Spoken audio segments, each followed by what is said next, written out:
โอ้อันนี้เริ่มสีมืดเลยนะทุกคนเนาะคนเริ่มมาหลายขึ้นเนาะอันนี้ก็จะเป็นมืดทำอิฐที่เขาเจ้ามาเปิดอยู่ทางเส้นใหม่นี่เนาะเส้นสีหอมนี่เพิ่นสร้างอยู่เนาะก็ยังบ่แล้วเนาะแต่ว่าเพิ่นมาจัดใส่งานบุญสงกรานต์เนาะคนมาหลายที่หลายว่าเนาะมีบางห้านก็ยังบ่ทันเกียมเครื่องมาแล้วนะทักทายสวัสดีตอนแรงเนาะทุกคนตอนนี้เราอยู่กันที่บ้านสีหอมเนาะเมืองจันทบุรีนครหลวงเวียงจันทน์เนาะคลิปวิดีโอนี้เราจะพาทุกคนมาที่รับชมบรรยากาศเนาะเส้นสีหอมเนาะทางวัดอินแปลงไปเนาะมาเบิ่งบรรยากาศกันว่ามื้อนี้จะเป็นแบบใดเนาะก่อนจะฮอดสงกรานต์เนาะมื้ออื่นก็สงกรานต์แล้วเนาะมาเบิ่งบรรยากาศทางบ้านสีหอมว่าเพิ่นเตรียมความพร้อมเป็นแบบใดแล้วเนาะแล้วก็บรรยากาศเป็นแบบใดเดี๋ยวเราจะพาทุกคนที่รับชมบรรยากาศกันเนาะตอนนี้ก็บรรยากาศช่วงแรงเนาะช่วงท้ายแรงฝนหากะเซาเนาะฝนตกหากะเซาเนาะทุกคน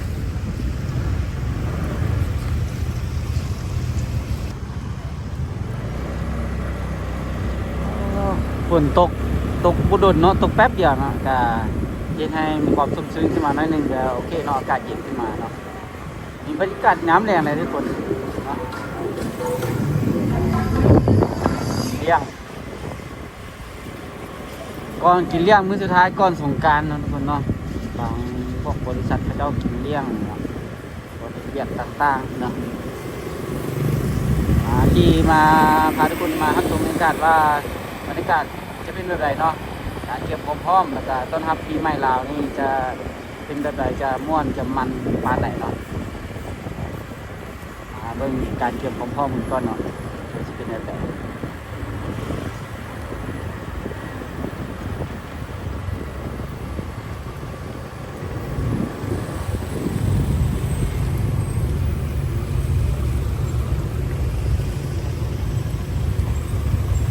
ทางนี้ยังเฮ็ดบ่แล้วเลยทุกคนนี่บอกมื้ออื่นก็สงกรานต์แล้วเส้นนี้ก็ถือว่าน่าจะบ่ค่อยมีคนหลายเท่าไหร่เนาะน่าจะเป็นเส้นทางในเลยทางใน46เลยทางนั้นก็ยังบ่แล้วเนาะแต่ว่าห้างร้านแบบร้านขายของขายเครื่องเขาเจ้าก็เริ่มมีการจัดเครื่องจัดของวางขายเนาะเดี๋ยวเราจะพาทุกคนมาที่ทางตรงนี้กัน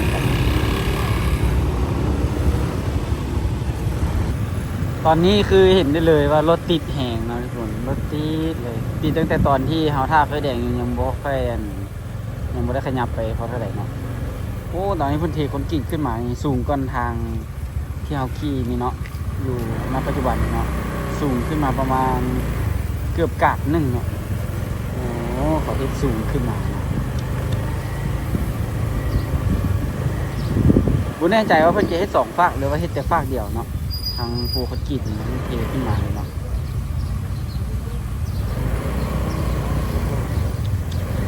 เกือบแล้วทานปีใหม่ แต่ว่ายังเฮ็ดไปบ่ฮอดใส่ทำได้นี่น่าจะฮอดแถววัดองค์ตื้อนี่เลยเนาะเพราะก่อนหน้านั้นเขาก็มาถ่ายให้ทุกคนได้เบิ่งกันแล้วเนาะ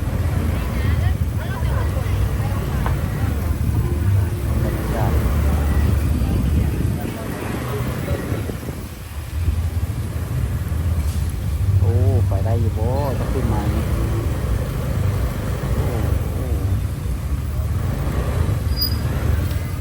เนี่ยทางสีหอม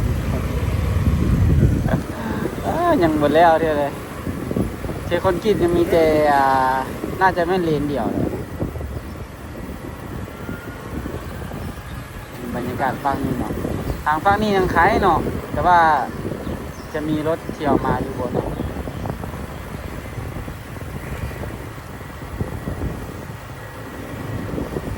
ทางที่อยู่บ้านกับทางที่อยู่ฝั่งนี้ยังไข่เนาะยังพอได้ยินก็น่าจะมีเลยเนาะก็น่าจะลิ่นปกตินะครับว่าเนาะแต่ว่าทางมันอาจจะแคบลงเนาะรถก็อาจจะติดเพิ่มขึ้นนะขี่เซอร์เวย์ให้ดูเนาะเขาจะพุ่มหน้า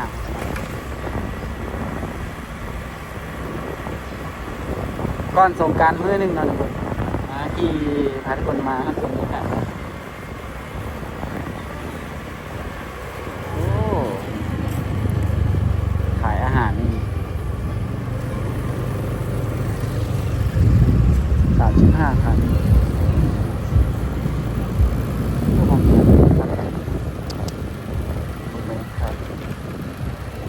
งชิวๆอากาศดีหลายเที่ยงอ๋อรถเที่ยงอันนี้เก็บนะสต็อกเครื่องเลย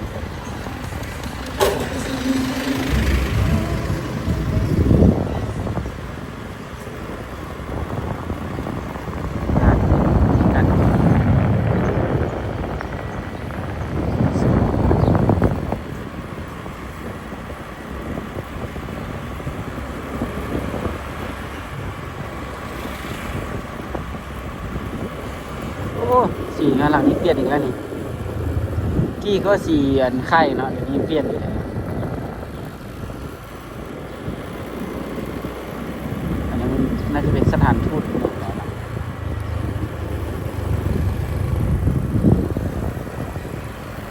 เงียบกริบเลนนี้ทุกคนโมมีรถเที่ยวเลยโทรปั่นช่วงโควิดนะทุกคนโมมีคนเลยบรรยากาศช่วงโควิดก็จะประมาณนี้เลยเงียบกริบเส้นทาง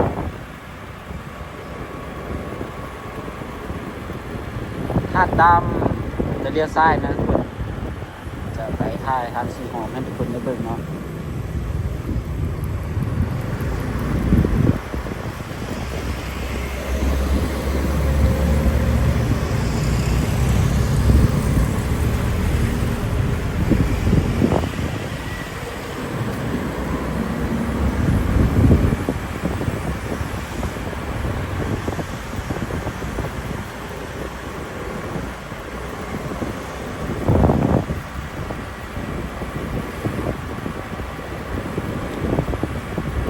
จะเป็นร้านอาหารส่วนใหญ่จะเป็นคนเรียกเนาะนี่คนวันนี้เนาะอันนี้บอลอาทิตย์เนาะบูธเบียร์ฮันนิเก้นอยู่หอนะครับ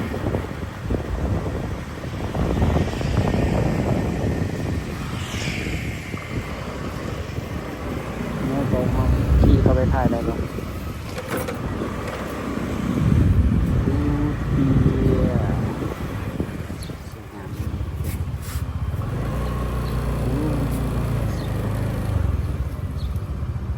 เบีย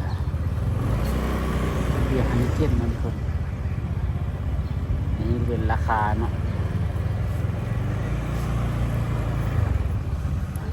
บูธเบียร์ฮันนิเก้นนะทุกคนโอ้งามเนาะงามไม่ดีงามไม่ดี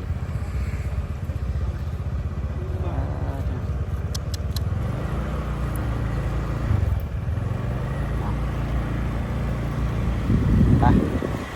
ขี่หันชนกันต่อนะทุกคน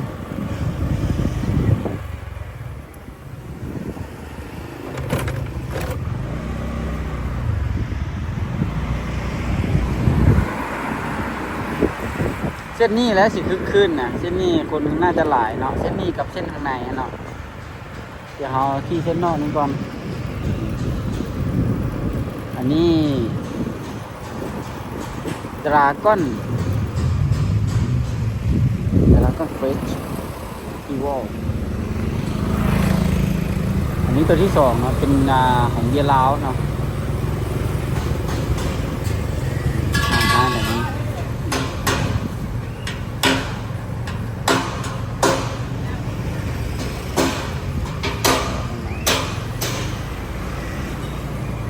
โอ้หางนี้เนี่ยจัดโตจัดตันคาสเบิร์กนี่บูธคาสเบิร์กทางนั้นเน้นจัดบ่ได้แล้วต้องมาจัดทางนี้นะคาสเบิร์กกำลังจะพร้อมจะจัดงานกัน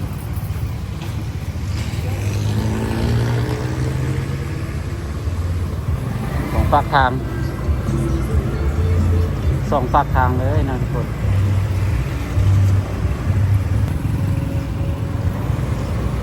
นี่ก็มีในนี้ใส่อันนั้นจะดีเลยนี่เนาะซอยนี้แล้วสิขึ้นเนี่ยทุกคนเบียร์ลาว กรีน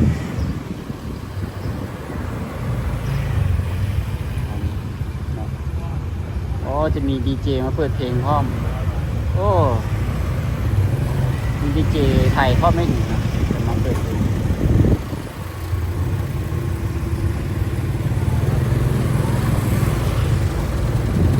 โอ้ถือว่าหลายจุดเลยเนาะ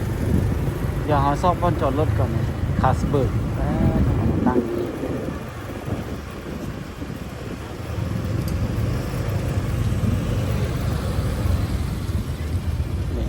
ทางที่ยังบ่แล้วเนาะอีกน้อยหนึ่งเนาะกันแล้วนี่ก็น่าจะเป็นทางเที่ยวได้เนาะแต่ตอนนี้ก็สำหรับคนอย่างเดียวเนาะรถขึ้นมาการจัดงานเนาะไปจะหอดมือแล้วเนาะมืออื่นเนาะมือจะเป็นมือเริ่มแล้วเนาะไปจะขับโค้งข้างหน้าทุกคนเลี้ยวซ้ายไปข้างหน้าจะได้จอดแถวนั่นเนาะคาดว่าเลนนี้มันอาจจะปิดเนาะไม่แน่ใจว่าจะปิดหรือเปล่าเนาะเดี๋ยวถ้าเบิ้งเมื่องานทางห้างเปิดใหม่ก็หลาย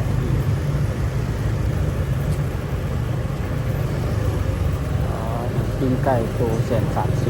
130โอ้ปิ้งไก่คือจะได้ขายดีและฮอตอันนั้นมาเนาะเราไปจอดรถพักนั้นเส้นทางเพิ่งกายเฮ็ดมาแล้วมาที่พิลานอนทุกคนเนาะโอ้ทางไหนนี่คือสีม่วนเนาะทางไหนบอนี่แหละเนาะทุกคนเนาะเลนนี่แหละจะม่วนเลยคือคลื่นสุดๆแหละนะ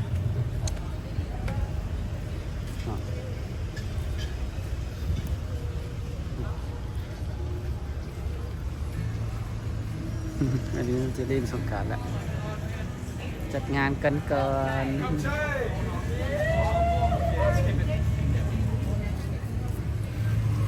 เนาะลิ้นกันก่อนเนาะเริ่มก่อนมือหนึ่ง วอร์มอัพมาท่าคือที่เราถ่ายให้ก่อนหน้านี้นะทุกคนได้เบิ่งเนาะคือตามที่มีคอมเมนต์เขาจะคอมเมนต์ว่าบอนนี่เนาะจะเป็นพื้นที่ปลูกต้นไม้หรือว่าเฮ็ดอันอย่างต่างๆเนาะเพื่อบ่อยากให้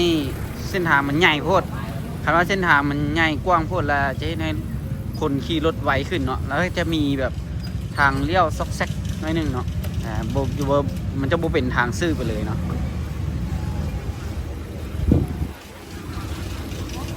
ห่าง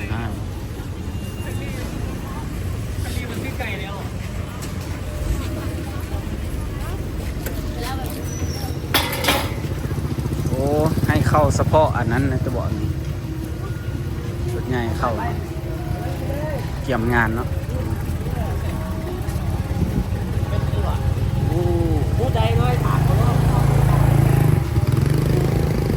ถนนแห่งบุญ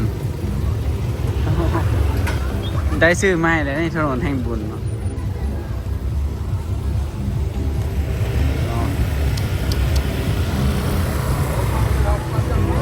ทุกคน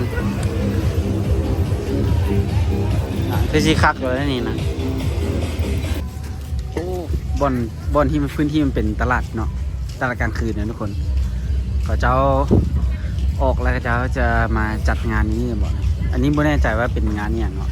มีตั้งนั่งของผู้ใหญ่ข้างในด้วยโอ้ water party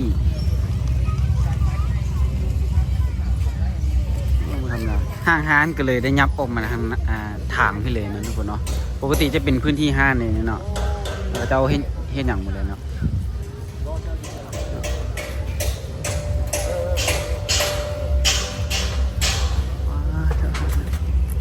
โอ้เส้นทางนี้ก็จะเป็นแบบเส้นทางที่แบบว่าอาหารเนาะนี่สงกรานต์ก็อยู่ใกล้ๆเลยเนาะก็ถือว่าหิวข้าวแล้วก็ย่างเข้ามานี่เลยได้นี่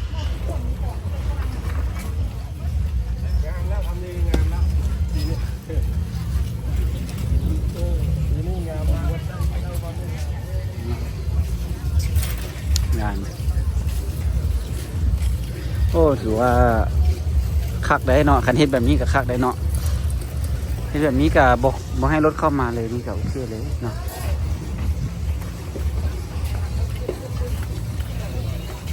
คนหลายได้คนหลาย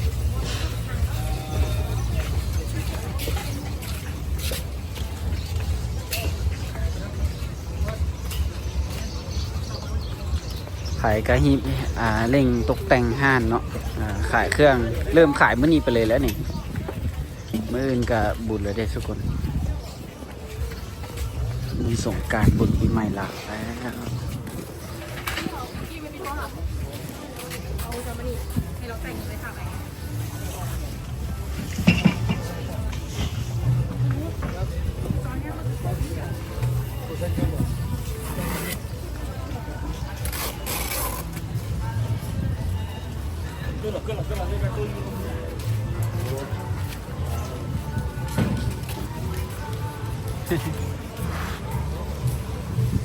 คือบนทางหน้าคือว่าเห็นส้วนถมดินอยู่เลยทุกคน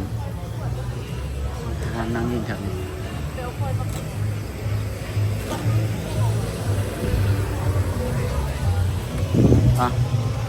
ทางนี้ก็คาสเบิร์กที่เขาขี่มาเมื่อกี้นะทุกคนนะเนี่ยวันนี้เขาเห็นส้วนดินถมดินอยู่เนาะน่าจะถมซัวขาวที่บอกเนาะไม่แน่ใจ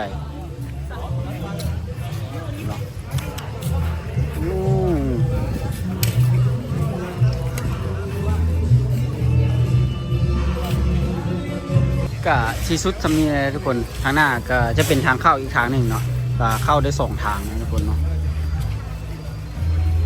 สุดครับหอวัฒนธรรมอะหอวัฒนธรรมทางเข้าแต่ทางหลักมันจะมี2 ฝั่งเลยบูธเบียร์นี่จัดอยู่ในซอยอะไรเนาะอันนั้นไม้ห้านเบิกอาหาร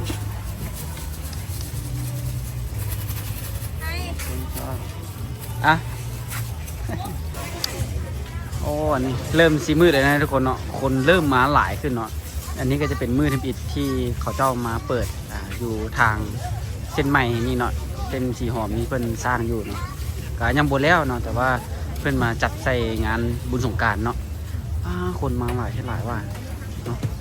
มีบางห้านก็ยังมีบ่ทันเกี่ยมเครื่องมาแล้วนะ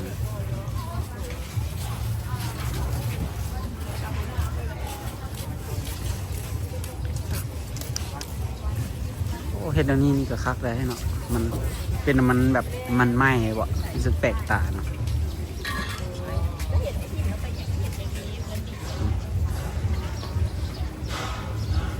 ขนาดยังบุแล้วนี่บางห้านหากันเลี้ยวเนาะจะนั้นซื่อๆเนาะทุกคนมาหลายแค่หลายว่า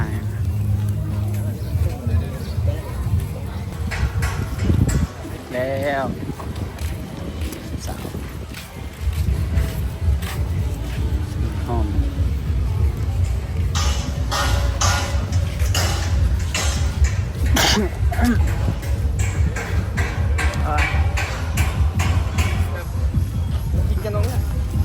ถ้ายังบุแล้วนี่คือรถที่จอดอยู่จะเป็นรถขนเครื่องเข้ามาแบบรถพวกคนงานหรือว่าคนขายเครื่องนี่นะยังบุแล้วถือว่าเจ้าก็ยังไม่ได้ออกไปเนาะตัวที่จอดป่าที่นี่เลยก็บ่ได้เลยเนาะงานก็จะเริ่มเลยดิโอ้บอลฝากปีฝากรถนี่ทุกคนฝากรถจักรเนาะขี่รถจักรมาจอดในเลยบอลฝากพร้อมอันนี้ยังไม่ได้ปูคอนกรีตไปเนาะ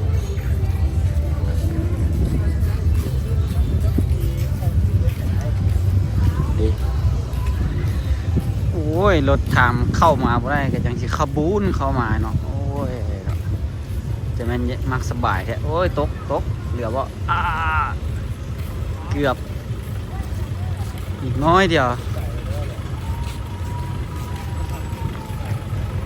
โอ้ยเพิ่นห้ามผ่านยังมาอยู่เนาะ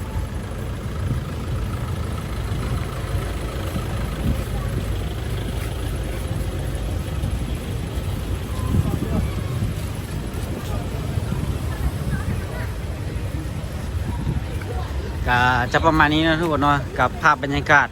ก่อนสงกรานต์มื้อหนึ่งเนาะกับเส้นสีหอมนี่รู้สึกว่าคึกคืนกันเป็นพิเศษเลยเนาะคึกคืนกันแล้วก็บูธเบียร์ก็หลายเนาะ เดี๋ยวไปมื้ออื่นเราจะมาถ่ายให้ทุกคนได้เบิ่งกันอีกเทื่อหนึงนะทุกคนเนาะสำหรับคลิปวิดีโอนี้เราก็จะขอจบคลิปกันไปเพียงเท่านี้นะทุกคนเนาะก็อย่าลืมกดไลค์กด Subscribe เพื่อเป็นกำลังใจแล้วก็ติดตามคลิปวิดีโอต่อไปนะทุกคนเนาะโอเคแล้วเจอกันคลิปหน้าทุกคนบ๊ายบาย